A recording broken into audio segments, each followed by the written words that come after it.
দৈনিক ৫ ওয়াক্ত নামাজের মধ্যে আসরের নামাজ অত্যন্ত গুরুত্বপূর্ণ। পবিত্র কোরআনে আসর নামে একটি সূরা রয়েছে, যেখানে মহান আল্লাহ আসর বা সময়ের শপথ করেছেন।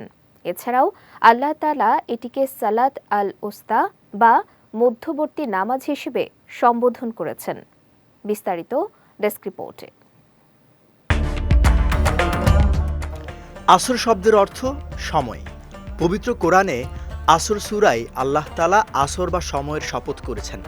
মুসলমানরা দৈনন্দিন যে ৫ ওয়াক্ত নামাজ আদায় করে তার তৃতীয় ওয়াক্তকে আসর নামে অভিহিত করা হয়। এছাড়াও পবিত্র কোরআনে এটিকে সালাত আল ওস্তা বা মধ্যবর্তী নামাজ হিসেবে সম্বোধন করা হয়েছে, কারণ আসরের নামাজ ফজর, জোহর এবং মাগরিব এশার মধ্যবর্তী ওয়াক্তের।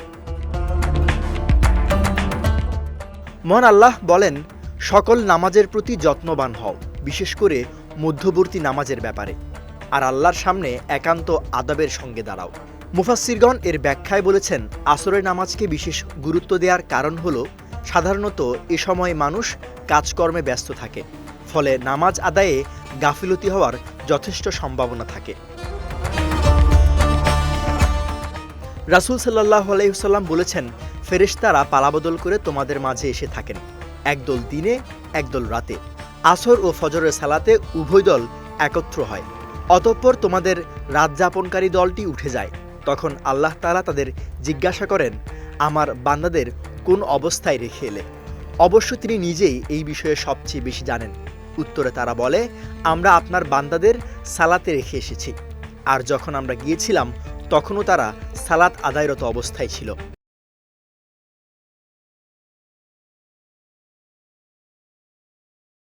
আবু মালিহ রাদিয়াল্লাহু তাআলা আনহু থেকে বর্ণিত, তিনি বলেন, এক যুদ্ধে আমরা বুরাইদাহ রাদিয়াল্লাহু তাআলা আনহুর সঙ্গে ছিলাম।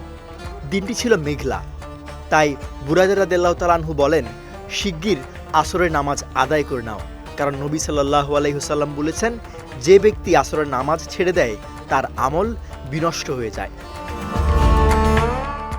বিজয় টিভি নিউজ ডেস্ক।